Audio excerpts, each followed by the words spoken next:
باللہ من الشیطان الرجیم بسم اللہ الرحمن الرحیم الحمد للہ ثم الصلاة والسلام علی رسول اللہ صلی اللہ علیہ وآلہ وسلم وعلی آلہ اللہ۔ سلسلے تفسیر قرآن کی یہ دوسری کڑی ہے۔ آج ہم انشاءاللہ سورہ الناس کا ترجمہ اور اس کی مختصر تشریح آپ کی خدمت میں پیش کرنے کی سعادت حاصل کر رہے ہیں۔ سورہ ناس مکی سورہ ہے جس میں 6 آیتیں ہیں۔ یہ قرآن مجید کا آخری سورہ ہے جس سورے پر قرآن مجید کے سوروں کی تکمیل ہوتی ہے۔ ہم نے سورہ حمد میں بسم اللہ کی تفسیر میں یہ پڑھا ہے کہ ہم بسم اللہ کے ذریعے سے اللہ کی بارگاہ میں مدد مانگتے ہیں، استعانت طلب کرتے ہیں، اور اسی طرح سورہ حمد کی آیتوں میں جب وہاں پہنچتے ہیں جہاں ہم اللہ کی عبادت کا اقرار کرتے ہیں تو اللہ سے مدد مانگنے کا اعلان کرتے ہیں۔ وَإِيَّاكَ نَعْبُدُ وَإِيَّاكَ نَسْتَعِينُ، جہاں استعانت اللہ کی بارگاہ میں ہے، جہاں پر مدد مانگنا اللہ سے ہے، تو آخری سورہ اس پہلے سورے سے کنیکٹڈ ہے۔ آخری سورہ پہلے سورے سے مل جاتا ہے، یوں کہ وہاں پر ہم نے مدد مانگی تھی، اور اس آخری سورے میں ہم اللہ کی بارگاہ سے پناہ مانگ رہے ہیں، جسے استعاذہ کہا جاتا ہے۔ پناہ مانگنا، سیکنگ ریفیوج، یہ صرف اور صرف اللہ کی بارگاہ میں ممکن ہے اور ممکن ہو سکتا ہے۔ تو سورہ کی تلاوت کا شرف جو حاصل کرتے ہیں، اور ان کی تاکید کی گئی ہے کہ سورے کو پڑھا کریں، خصوصی طور پر پرابلمز سے دوری اختیار کرنے کے لیے، یا پرابلمز کو دور کرنے کے لیے، یا بیماریوں سے نجات حاصل کرنے کے لیے بہت ہی تاکید ہے کہ انسان اس سورے کی تلاوت کرے، اور خصوصی طور پر شیطان کے وسوسوں سے اپنے آپ کو بچانے کے لیے اس سورے کی تلاوت کی فضیلت بیان کی گئی ہے۔ پیغمبر اسلام ختمی مرتبت حضرت محمد مصطفیٰ صلی اللہ علیہ وآلہ وسلم فرماتے ہیں کہ جو سورہ معوذتین کی تلاوت کرتے ہیں نماز وتر میں، اللہ تبارک و تعالیٰ یہ اعلان کرتا ہے کہ اس کی نماز قبول ہو چکی ہے۔ یعنی وہ نماز وتر جہاں سورے پڑھے جاتے ہیں، سورہ فلق اور سورہ ناس، اللہ اس نماز کو قبول کر لیتا ہے۔ تو بیسک جو کانسیپٹ ہے اس سورے کا وہ اللہ کی بارگاہ میں پناہ مانگنا ہے۔ مکمل 6 آیتیں ہیں، 6 آیتوں میں پناہ مانگنے کا ذکر ہے، اور دوسرا تذکرہ کس سے پناہ مانگی جائے، اور تیسرا ذکر جو ہے وہ کیوں پناہ مانگی جائے، کن لوگوں سے پناہ مانگی جائے، اور آخر میں کون لوگ ہیں جو انسان کو گمراہ کرنا چاہتے ہیں، کون لوگ ہیں جو مومن کے دل میں، مومن کے ذہن میں وسوسہ پیدا کرنا چاہتے ہیں، ان کا بھی تذکرہ۔ یعنی کمپلیٹ سورہ، مختصر سورہ ہے 6 آیتوں والا، لیکن ایک کمپلیٹ میسیج اور ایک کمپلیٹ پیغام دیا گیا ہے کہ جو لوگ اس سورے کو یاد کر لیتے ہیں، پڑھتے ہیں اور اس پر عمل کرتے ہیں تو یہ سورہ ان کی نجات کا ضامن ہے۔ تو سورہ بسم اللہ الرحمن الرحیم سے شروع ہوتا ہے۔ جیسا کہ آپ کو پتہ ہے سورہ حمد میں بسم اللہ الرحمن الرحیم ایک مستقل آیہ کریمہ ہے، لیکن سورہ حمد کے علاوہ سوائے سورہ توبہ یا براءت کے بسم اللہ الرحمن الرحیم ہر سورے کی پہلی آیت کا حصہ ہے، پارٹ آف دا فرسٹ آیت آف دی سورہ۔ جیسے ہم کہیں گے سورہ ناس قل اعوذ برب الناس، تو بسم اللہ الرحمن الرحیم سے یہ سورہ شروع ہوتا ہے، اور بسم اللہ الرحمن الرحیم اس کی پہلی آیت کا حصہ ہے۔ یوں پڑھا جاتا ہے بسم اللہ الرحمن الرحیم قل اعوذ برب الناس۔ قل کے بارے میں ہم نے سورہ کافرون میں اشارہ کیا کہ یہ دلالت کرتا ہے کہ یہ قرآن اللہ تبارک و تعالیٰ کی طرف سے ہے، اس کا ہر لفظ اور ہر حرف کو اللہ تبارک و تعالیٰ نے نازل کیا ہے۔ تو اعوذ پناہ مانگنے کے لیے ہے، پیغمبر اسلام کے لیے یہ میسیج ہے مستقیماً، لیکن انڈائریکٹلی یا در حقیقت یہ پیغام پیغمبر اسلام کے ذریعے سے امت تک پہنچ رہا ہے کہ جب بھی تم پرابلمس میں گھر جاؤ، مشکلات میں گھر جاؤ، یا کوئی تم پر حملہ کرنے لگے یا اٹیک کرنے کا ارادہ ہو، تو جو ذات تمہیں پناہ دے سکتی ہے وہ اللہ تبارک و تعالیٰ کی ذات ہے۔ استعاذہ طلب کرو، پناہ مانگو اللہ کی بارگاہ میں۔ ظاہر سی بات ہے، پناہ مانگنے کا مطلب صرف لفظوں کو دہرانا نہیں ہے، صرف جملات کو ریپیٹ کرنا نہیں ہے۔ پناہ مانگنے کا مطلب یہ ہے کہ انسان پناہ بھی مانگے لفظی طور پر، جملات کے ذریعے سے، اور اس کے ساتھ ساتھ اپنی طرف سے ایکشن بھی دکھائے، عمل بھی کرے، کہ جس طریقے سے انسان اپنے آپ کو بچانے کے لیے چلاتا ہے، آواز بلند کرتا ہے، جیسے اگر کوئی بندہ خدا نخواستہ دریا میں، سمندر میں ڈوب رہا ہو تو وہ دوسرے لوگوں کو مدد کے لیے پکارتا ہے یا استمداد طلب کرتا ہے۔ اس کا مطلب یہ نہیں کہ وہ اپنی طرف سے کوئی ایکشن نہ دکھائے، اپنی طرف سے کوئی عمل نہ کرے۔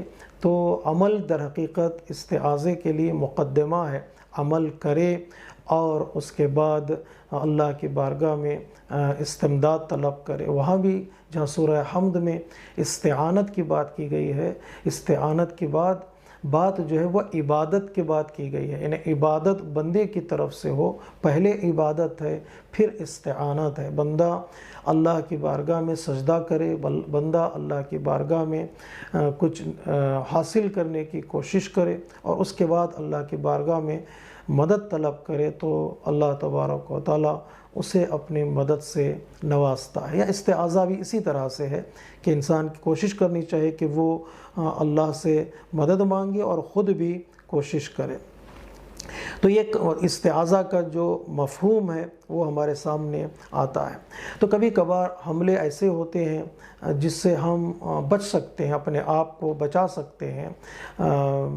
نازک حملے ہوتے ہیں، کمزور حملے ہوتے ہیں، ویک اٹیکس ہوتے ہیں، تو بندہ اپنے آپ کو بچانے میں کامیاب ہو جاتا ہے۔ اس وقت استعاذے کی پناہ مانگنے کی بہت ضرورت ہوتی ہے، جب حملے اسٹرانگ ہوں، حملے چھپے ہوئے ہوں، حملے ایسے ہوں کہ جس سے انسان کے ایمان کو نقصان پہنچتا ہو، انسان کے عقیدے کو نقصان پہنچتا ہو۔ ایسے موقع پر انسان کے لیے ضروری ہوتا ہے کہ وہ اللہ کی بارگاہ میں پناہ مانگے، اور وہی بچا سکتا ہے جو جانتا ہے دلوں میں کیا گزرتی ہے، جو جانتا ہے انسان کے آنکھوں کے اشاروں کا مطلب کیا ہے۔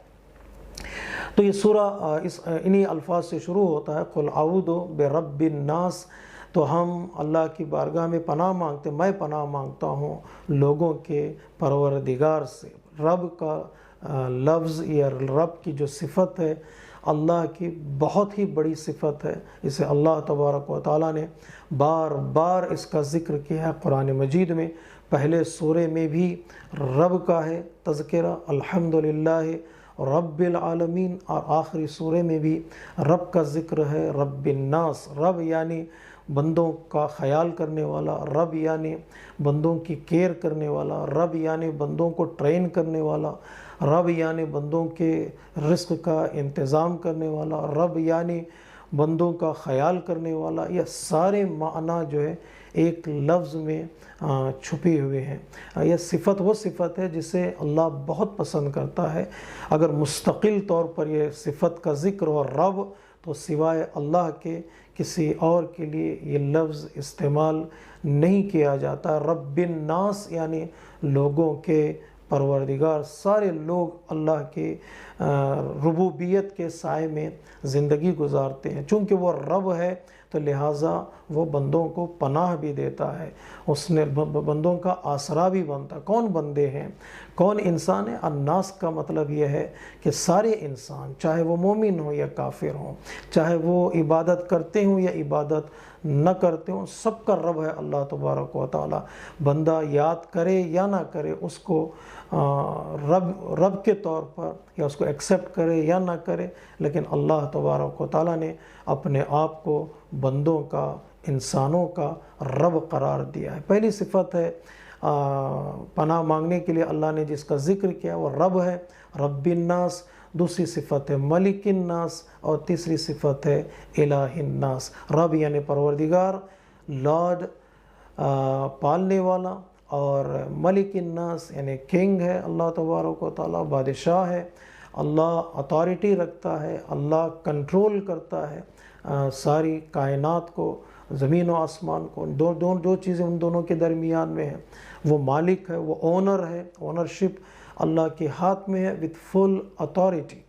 تو وہاں پر سورہ حمد میں رب کا تذکرہ آیا، اور سورہ حمد میں مالک کا تذکرہ آیا، یہاں بھی سورہ الناس میں ملک الناس ہے، اور مالک ہونے کا تذکرہ ہے اس دنیا میں کہ اللہ مالک ہے، ملک ہے، بادشاہ ہے، فل آف اتھارٹی رکھنے والا ہے۔ اور اس کے بعد تیسری صفت ہے الہ الناس۔ الہ الناس یعنی اللہ صرف اور صرف اللہ معبود ہے، جس کی عبادت کی جاتی ہے اور جس کا سجدہ کیا جاتا ہے۔ کائنات میں سوائے اللہ کے کوئی معبود نہیں ہے، کسی اور کی عبادت نہیں کی جا سکتی۔ وہ رب ہونے میں بھی اکیلا ہے، وہ ملک ہونے میں بھی اکیلا ہے، اور وہ معبود ہونے میں بھی اکیلا ہے۔ رب ہے تو وہ، ملک ہے تو وہ، اور الہ ہے تو وہ۔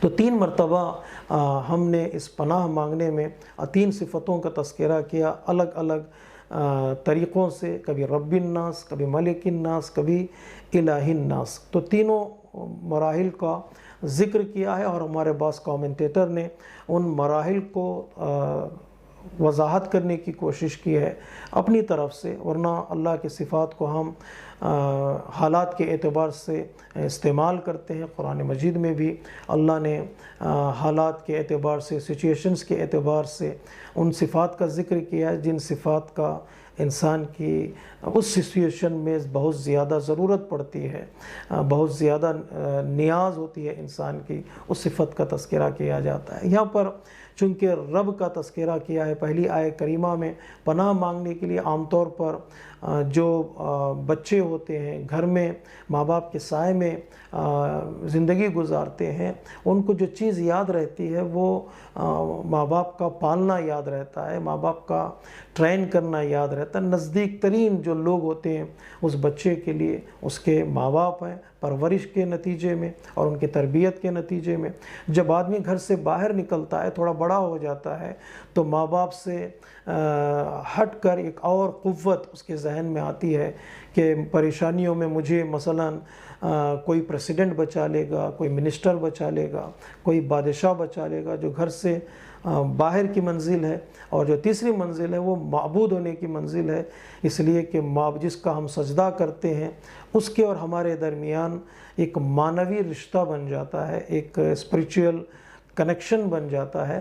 اس کنیکشن کے نتیجے میں بھی انسان اس کی طرف رخ کرتا ہے کہ وہ مجھے بچا لے۔ تو پہلا مرحلہ پرورش کا ہے، جو نزدیک ترین مرحلہ ہے اللہ تبارک و تعالیٰ کی بارگاہ سے۔ انسان کہتا قل اعوذ برب الناس۔ دوسرا بادشاہ ہے جس کے ہاتھ میں کنٹرول ہے کہ آدمی کو کہیں آسرا نہیں ملتا ہے تو وہ دوڑ کر اس کی طرف جاتا ہے، اس کا رخ کرتا ہے تاکہ وہ اسے بچا لے۔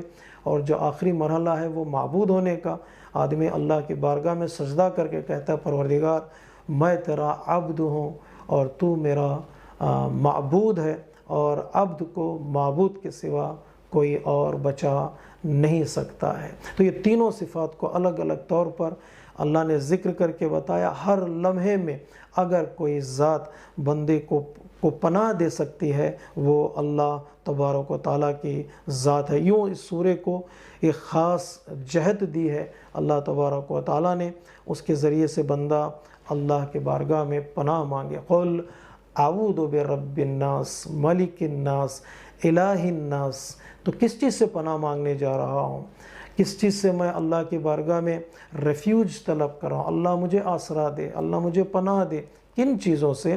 من شر الوسواس الخناس، وسواس یعنی شر، یا تو ہم جانتے ہیں برائی، اور برائیوں سے ہم پناہ مانگ رہے ہیں، کن لوگوں کی برائی سے، کن چیزوں کی برائی سے؟ تو یہاں اس سورہ میں اور سورہ فلق میں انشاءاللہ ہم سورہ فلق کی مختصر تشریح آپ کی خدمت میں پیش کریں گے۔ ایک نازک سا فرق یہ ہے کہ یہاں پر ایک چیز کے لیے ہم پناہ مانگتے ہیں، ایک بڑی مصیبت ہے، ایک بڑا پرابلم ہے ہماری زندگی میں، اس سے ہم پناہ مانگتے ہیں، لیکن سورہ فلق میں اللہ تبارک و تعالیٰ نے 3 چیزوں کا تذکرہ کیا ہے کہ ہم ان تینوں چیزوں سے اللہ کی بارگاہ میں پناہ مانگتے ہیں۔ یہاں پر جن چیز کا تذکرہ اللہ نے کیا ہے وہ من شر الوسواس الخناس، وسواس یعنی وسپر کرنا، جسے ہم عام طور سے اردو زبان میں کہتے ہیں وسوسہ ڈالنا، انسان کے اندر شک پیدا کرنا، چونکہ وسواس صیغہ مبالغہ کے طور پر ذکر ہوا ہے کہ یہ وسواس کنٹینیوس چیز ہے، پے در پے دل انسان کے اندر وسوسہ ڈالا جاتا ہے، شک ڈالا جاتا ہے، کنفیوژن کریٹ کیا جاتا ہے، شبہات ڈالے جاتے ہیں، اور یہ بعض روایتوں میں وسواس کے لیے یہ بھی کہا گیا ہے کہ وسواس میں ریپیٹیشن ہے، وسواس میں دہرایا جانا بھی اس وسواس میں ذکر ہوا ہے۔ خود وسوسہ یعنی کام ہے، اور وسواس کام کرنے والے کا بھی اسی کے ساتھ تذکرہ ہوتا ہے، یعنی من شر الوسواس، اس وسوسے سے میں پناہ مانگتا ہوں، وسوسے کی برائی سے میں پناہ مانگتا ہوں، الخناس، خناس در حقیقت چھپی ہوئی طاقت کا نام ہے، ایک چھپی ہوئی چیز کا نام ہے جو بار بار انسان کی زندگی میں وسوسہ ڈالنے کی کوشش کرتی ہے یا کوشش کرتا ہے۔ خناس بعض روایتوں میں تفسیر قرآن میں اس کا ذکر ہے، یہ شیطان کا ایک نام ہے، شیطان کا ایک لقب کہیے کہ خناس کا تذکرہ کیا گیا ہے کہ وہ بار بار انسان کے ذہنوں میں، دل و دماغ میں وسوسہ ڈالتا ہے، کبھی برائی کا وسوسہ، کبھی توبہ نہ کرنے کا وسوسہ، کبھی استغفار کو ڈیلے کرنے کا وسوسہ، کبھی بڑی بڑی پرسنالٹیز کے بارے میں شک اور شبہات، ان کے بارے میں برا گمان اور بدگمانیوں کے ذریعے سے وسوسہ۔ لسٹ وسوسے کی طویل ہے جو آج کل ہم اپنے معاشرے میں، اپنے سماج میں اس کو دیکھتے ہیں، برا گمان کرنا، بدگمانی یا تہمتیں لگانا یا جھوٹ باندھنا، افتراء کرنا، یہ وہ چیزیں ہیں جو شیطان کے کام ہیں۔ شیطان ایک جگہ سے وہ سلسلہ شروع کرتا ہے اور اتنا اس کو دہراتا ہے اور ریپیٹ کرتا ہے کہ بندہ اس کو سچ سمجھنے لگتا ہے، حقیقت سمجھنے لگتا ہے۔ کہ آج کل کے جو میڈیا میں ہیں لوگ کام کرتے ہیں اور جو اخبار سنتے ہیں اس کو اس طریقے کو اچھی طرح جانتے ہیں کہ جھوٹ کو بار بار اتنی بار دہرایا جاتا ہے کہ سننے والا سنتے سنتے اس جھوٹ کو سچ ماننے لگتا ہے۔ یہ شیطان کا کام ہے، یعنی بار بار اسی چیز کو، اگر آپ چینلز کو آن کریں، جو نیوز چینلز ہیں جو انالائز کرتے ہیں، ہر چینل میں ایک ہی بات کی جاتی ہے، ایک ہی ڈھنگ سے کی جاتی ہے، اور اس کو اتنا دہرایا جاتا ہے، دن ڈھلتے ڈھلتے انسان یقین کرنے لگتا ہو نہ ہو ان کی بات میں کوئی نہ کوئی سچائی ضرور ہے، ورنہ اتنا لوگ نہ بولتے، اتنی لوگ گفتگو نہ کرتے۔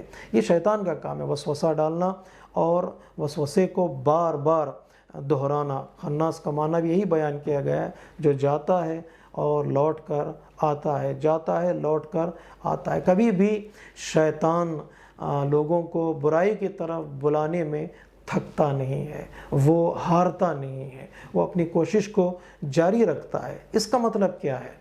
اس کا مطلب یہ ہے کہ اگر وہ ہمارا دشمن سوتا نہیں، تھکتا نہیں، رکتا نہیں ہے، تو اس کا نتیجہ یہ ہے، رزلٹ یہ ہے کہ مومن کو چاہیے کہ وہ اللہ کے ذکر سے نہ رکے، نہ تھکے، اور اپنی کوششوں سے اللہ کے ذکر سے اپنے آپ کو دور نہ کر لے۔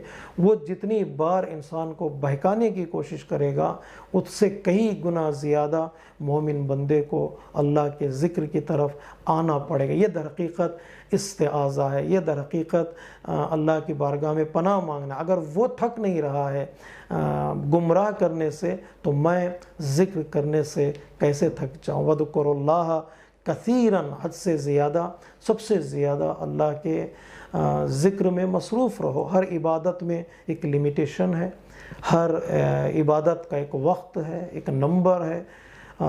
وہ عبادت اس لمیٹیشن کی وجہ سے، اس حد کی وجہ سے، اس نمبر کی وجہ سے، اس ٹائم کی وجہ سے محدود ہو جاتی ہے، لمیٹڈ ہو جاتی ہے۔ نمازوں کا ایک وقت ہے، روزے کا ایک وقت ہے، حج کا ایک وقت ہے۔ اگر کسی عبادت کا وقت نہیں ہے تو وہ ذکر کا ہے، اللہ کو یاد کرنے کا ہے، ریممبرنگ آف اللہ تبارک و تعالی۔ مسلسل انسان جہاں بیٹھے وہ اللہ کے ذکر سے اپنے آپ کو مصروف رکھ سکتا ہے، معطر بنا سکتا ہے، یہ اپنے آپ کو شیطان کے وسوسوں سے بچا سکتا ہے۔ اگر انسان تھوڑی دیر کے لیے اللہ کے ذکر سے غافل ہو جائے، خالی ذہن، خالی دل جو ہے وہ شیطان کا گھر بن جاتا ہے۔ تو اس اعتبار سے بھی اس کو ہم پیغام کے طور پر لے سکتے ہیں۔ کیا کرتا ہے شیطان جو بار بار آتا ہے؟ من شر الوسواس الخناس سے میں پناہ مانگتا ہوں۔ کیوں پناہ مانگ رہا ہوں؟ الذی یوسوس فی صدور الناس، اس لیے کہ یہ شیطان لوگوں کے دلوں میں وسوسہ ڈالتا ہے۔ ایک طاقت اس کے پاس ہے کہ وہ لوگوں کے دلوں میں اثر ڈالتا ہے، رسوخ کرتا ہے اور شک و شبہ ڈال دیتا ہے۔ ظاہر سی بات ہے، دل انسان کی زندگی اسی دل سے ہے، انسان کی حیات اس کے دل سے ہے۔ اگر دلوں میں وسوسہ پیدا ہو جائے، دلوں میں نا امیدی پھیل جائے، دلوں میں ڈاؤٹس کریٹ ہو جائیں، ظاہر سی بات ہے دل کا اثر انسان کے اعضاء اور جوارح پہ پڑتا ہے۔ مثلا اگر کوئی انسان کسی بزرگ شخصیت کو آتا ہوا دیکھے، پرسنالٹی کو آتا ہوا دیکھے، ایک نیچر ہے مسلمان ہوتے ہوئے انسان کا دل چاہتا ہے کہ اسے سلام کرے، اس کی رسپیکٹ کرے، اسے جگہ دے، اس کی احوال پرسی کرے، اسے مصافحہ کرے۔ لیکن کبھی کبھار شیطان دل میں وسوسہ ڈالتا ہے، یہ آنے والا پتہ ہے کون ہے؟ یہ آنے والے نے یہ کام کیا ہے، یہ آنے والے نے برا گمان اس کے ذہن میں، اس کے دل و دماغ میں جب ڈال دیتا ہے، تو جب انسان اسی کے بارے میں سوچنے لگتا ہے، غور کرنے لگتا ہے، تو انسان کے اس سوچ کا اثر انسان کے ایکشنز پر پڑتا ہے، اعضاء و جوارح پر پڑتا ہے۔ انسان ڈیسائیڈ کر لیتا ہے یہ آدمی اچھا نہیں ہے، مجھے اسے سلام نہیں کرنا ہے۔ کتنے مواقع ہم دیکھتے ہیں کہ ہمارے معاشرے میں لوگ اسی طرح سوچ کر اچھائیوں سے، نیکیوں سے اپنے آپ کو دور کر لیتے ہیں۔ تو یہ شیطان کا کام ہے، طاقتور دشمن ہے، پاورفل دشمن ہے۔ الذی یوسوس فی صدور الناس، کب وسوسہ ڈالے گا، کس طریقے سے ڈالے گا، اور اس کے وسوسے کی طاقت کیا ہوگی ہمیں نہیں معلوم ہے۔ چونکہ نہیں معلوم ہے، ہمیں اللہ کی پناہ میں جانا چاہیے، اللہ سے کہیں پروردگار تو ہمیں بچا لے، اس لیے کہ یہ طاقتور ہے اور اللہ سے بڑا کوئی دنیا میں طاقتور نہیں ہے۔ تو یہ طاقتور دشمن ہے، نظر نہیں آتا ہے، وسپر کرتا ہے، لفظ اس کے پاس نہیں ہوتے ہیں، انسان کے ذہن و دل و دماغ پر اثر کرنے لگتا ہے۔ تو بندے کو چاہیے کہ وہ ذکر پروردگار کے ذریعے سے اللہ کی بارگاہ میں پناہ مانگے۔ کتنی خوبصورت آیت کریمہ ہے، سورہ اعراف کی آیت نمبر 102۔ اللہ تبارک و تعالیٰ فرماتا ہے ان الذین اتقوا اذا مسهم طائفۃ من الشیطان، جو لوگ اللہ سے ڈرتے ہیں جب کچھ شیطان کا ایک گروہ انہیں گمراہ کرنا چاہتا ہے، تذکروا، وہ فوراً جاگ جاتے ہیں، وہ فوراً بیدار ہو جاتے ہیں، وَإِذَا هُمْ مبصرون، جاگتے ہیں، بیدار ہوتے ہیں اور اللہ کا ذکر کرنے لگتے ہیں، تو شیطان ان سے دور ہو جاتا ہے۔ جب شیطان دور ہوتا ہے تو فرشتے نازل ہوتے ہیں۔ جیسے اسی طرح سے قرآن مجید نے ایک اور آیت کریمہ میں بندوں کی ہمت افزائی کے لیے اس کا ذکر کیا ہے کہ ایسا نہیں ہے کہ اللہ تمہیں تنہا چھوڑ دیتا ہے۔ اگر اللہ شیطان کے مقابل میں اللہ کا ذکر کرو گے تو اللہ کیا کرتا ہے؟ ان الذین قالوا ربنا اللہ ثم استقاموا، جو لوگ کہتے ہیں اللہ ہمارا رب ہے اور سٹینڈ لیتے ہیں، استقامت دکھاتے ہیں، تتنزل علیہم الملائکہ، شیطان ایک طرف سے گمراہ کرنے کی کوشش کرتا ہے، بندہ تھوڑا بہت اللہ کے ذکر کی طرف آتا ہے، سٹینڈ لیتا ہے، مضبوطی دکھاتا ہے، تو اللہ تبارک و تعالیٰ فرشتوں کے ذریعے سے جو پاورفل ہیں، جو نظر نہیں آتے، جو برکتوں والے ہیں، جو کرامتوں والے ہیں، ان کے ذریعے سے اللہ تبارک و تعالیٰ مومنین کی مدد کرتا ہے۔ کہا جاتا ہے یہ شیطان جو ہے، جب یہ آیہ کریمہ توبہ والی آیہ کریمہ نازل ہوئی، والذین اذا فعلوا فاحشۃ او ظلموا انفسهم ذکروا اللہ فاستغفروا لذنوبہم، کہ جو لوگ برائی کرتے ہیں، ان سے خطا ہو جاتی ہے، وہ لوگ اللہ کی بارگاہ میں ذکر کرتے ہیں، اقرار کرتے ہیں، اعتراف کرتے ہیں کہ اپنے نفسوں پر ہم نے ظلم کیا، اور اللہ کی بارگاہ میں طلب مغفرت کرتے ہیں۔ تو جب یہ آیہ کریمہ نازل ہوئی تو شیطان پریشان ہو گیا۔ شیطان پریشان ہونے کے بعد اس نے اپنے شاگردوں کو، اپنے چیلوں کو بلایا، بتاؤ کیا کیا جائے، اس لیے کہ توبہ کی آیت جب نازل ہوئی ہے تو بندہ گناہ کرے گا اور پھر توبہ کر لے گا تو اس کے گناہ صاف ہو جائیں گے۔ وہ اللہ کو غفور ماننے لگا ہے، وہ اللہ کو رحیم ماننے لگا ہے، کوئی ایسی چال چلو کہ بندے سے ہم اس کا ایمان چھین لیں، اس کا ایمان کمزور کریں، یہ توبہ ہی سے دور ہو جائے، استغفار نہ کرے، تو کیا کیا جائے؟ ہر ایک اس کے اسٹوڈنٹ نے، اس کے چیلے نے ایک مشورہ دیا، ایک ایڈوائز اس نے دی، تو اس نے کسی کو قبول نہیں کیا۔ ایک شیطان نے کہا کہ میں جانتا ہوں کیا کرنا چاہیے، تو کیا کرو گے؟ کہ میں توبہ ہی کے سلسلے میں ان کے دلوں میں وسوسہ ڈال دوں گا، توبہ ہی کے ذریعے سے ان کے دلوں میں شک ڈال دوں گا۔ وہ کیسے؟ کہ اتنا بڑا گناہ ہے، اللہ قبول نہیں کرے گا، تو اس سے گناہ بار بار ہو گئے ہیں، اللہ قبول نہیں کرے گا۔ جوانی میں توبہ کر کے کیا کرے گا؟ جب بال سفید ہو جائیں، جب بوڑھا ہو جائے آدمی، تب انسان توبہ کی طرف آئے، جوانی میں کوئی توبہ کرتا ہے کیا؟ اس طرح سے میں بندوں کے دل و دماغ میں وسوسہ ڈالوں گا۔ شیطان نے کہا اب ہم کامیاب ہو گئے۔ آج جتنی بھی نا امیدی دنیا میں نظر آتی ہے، تنہائیاں نظر آتی ہیں، اور اللہ کے بارگاہ سے لوگوں کا دور ہونا نظر آتا ہے، صرف اسی وسوسے کی وجہ سے ہے کہ اللہ مجھے معاف نہیں کرے گا، میرے گناہ زیادہ ہیں، اللہ مجھے معاف نہیں کرے گا، میری خطائیں بے شمار ہیں، ابھی توبہ کر کے کیا کریں گے؟ اب توبہ کرنے کا فائدہ کیا ہے جب گناہ اتنے زیادہ ہو گئے ہیں؟ چلو جب بوڑھے ہو جاتے ہیں تب جا کر توبہ کریں گے۔ یہ وسوسہ جب شیطان بندوں کے دلوں میں ڈال دیتا ہے تو بندہ پھر ایک بار اللہ کی بارگاہ سے دور ہو جاتا ہے۔ اسے پتہ ہونا چاہیے نا امیدی اور ہوپلیس ہونا اللہ کی بارگاہ میں سب سے بڑا گناہ ہے، سب سے بڑا گناہ ہے۔ کہہ دو اے رسول میرے بندوں سے جنہوں نے گناہ کیا ہے وہ لوٹ کر آئیں، اللہ کی بارگاہ میں توبہ کریں، ان اللہ یغفر الذنوب جمیعا، اللہ تبارک و تعالیٰ سارے گناہ معاف کر دے گا۔ نا امید نہیں ہونا چاہیے اللہ کی رحمت سے، جب تک اللہ کی رحمت ہمارے ساتھ ہے۔ نا امیدی کفر ہے۔ وسوسوں پہ توجہ نہ کریں، کبھی وسوسہ شیطان کے ذریعے سے ہے، ابلیس کے ذریعے سے ہے، شیطان کے چیلوں کے ذریعے سے ہے۔ صرف اتنا ہی نہیں، کبھی کبھار وسوسہ ہمارے اپنے دوستوں کی وجہ سے بھی ممکن ہے، اپنے رشتہ داروں کی وجہ سے بھی ممکن ہے جو ہماری کمیونٹی میں لوگ رہتے ہیں، سماج میں لوگ رہتے ہیں، ہمارے ارد گرد لوگ رہتے ہیں، وہ بھی وسوسہ ڈال سکتے ہیں اور ڈال رہے ہیں۔ یہ پیئر پریشر جو کسی نوجوان کو، کسی دوست کو راہ مستقیم سے ہٹا دیتا ہے، یہ وسوسہ نہیں ہے تو اور کیا ہے؟ یہ شک و شبہ ڈالنا نہیں ہے تو اور کیا ہے؟ اس لیے اللہ تبارک و تعالیٰ نے آخری آیت میں کہا من الجنت والناس، یہ تصور نہ کرو کہ یہ وسوسہ ڈالنے والا صرف شیطان ہے، شیطان کو اللہ نے کیوں پیدا کیا؟ نہیں، جنوں میں سے بھی ہو سکتا ہے وسوسہ ڈالنے والے، اور انسانوں میں سے بھی ہو سکتا ہے۔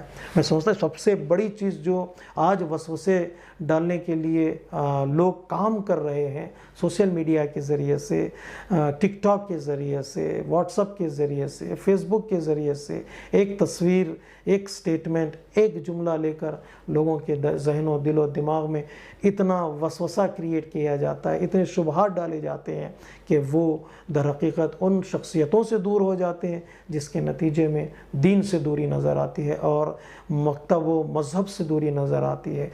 بہت ہی حساس رہنا چاہیے بندے کو، بہت ہی بیدار رہنا چاہیے بندے کو، اور بہت ہی اپنے آپ کو اللہ کی بارگاہ سے مربوط کرنا چاہیے۔ کبھی دعا کرے بندہ کہ پروردگار مجھے ان وسوسوں سے بچا لے جو وسوسے دیمک کی طرح میرے ایمان کو کھا جاتے ہیں، دیمک کی طرح میرے مذہب کو اور میرے عقیدے کو کمزور بنا دیتے ہیں۔ اس کے لیے راستہ کیا ہے؟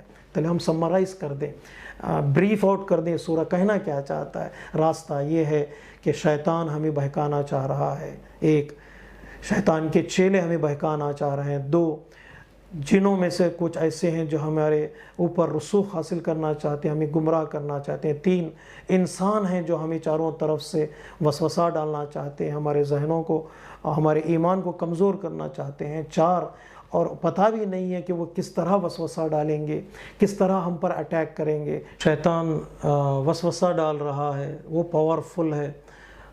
دوست احباب ممکن ہے کہ انسان کے اندر وسوسہ پیدا کریں، وہ طاقتور ہیں، اور ممکن ہے کہ میرے گھر والے میرے اندر وسوسہ پیدا کریں، وسپر کریں، تو وہ طاقتور ہیں، اور مجھے پتہ نہیں ہے کہ وسوسے کہاں سے آتے ہیں، کیسے آتے ہیں، کون سی چیز وسوسہ ہے، کون سی چیز شک ہے، کون سی چیز ہدایت ہے، کون سی چیز ایڈوائز ہے، اس کا سمجھنا بھی میرے لیے دشوار ہے۔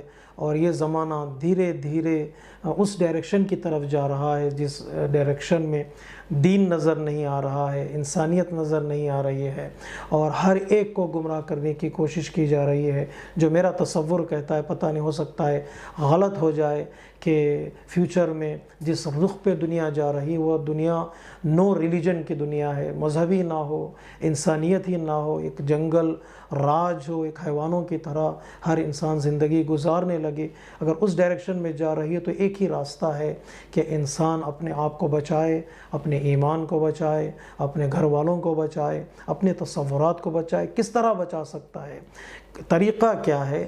عبادتیں ہمیں بچا لیتی ہیں، اللہ کا ذکر ہمیں بچا لیتا ہے، تلاوت قرآن ہمیں بچا لیتے ہیں، اہل البیت علیہ الصلاۃ والسلام کا ذکر مقدس ہمیں بچا لیتا ہے۔ اپنے آپ کو ان چیزوں میں مصروف رکھیں اور کہیں اللہ کی بارگاہ میں بسم اللہ الرحمن الرحیم، قل اعوذ برب الناس ملک الناس الہ الناس۔ اے مجھے بچپن میں بچانے والے، آسرا دینے والے، اے مجھے جوانی میں بچانے والے، آسرا دینے والے، آج مجھے آسرا دے دے، مجھے بچا لے تاکہ میرا ایمان بچ جائے اور میرا عقیدہ بچ جائے اور میری انسانیت بچ جائے انشاءاللہ۔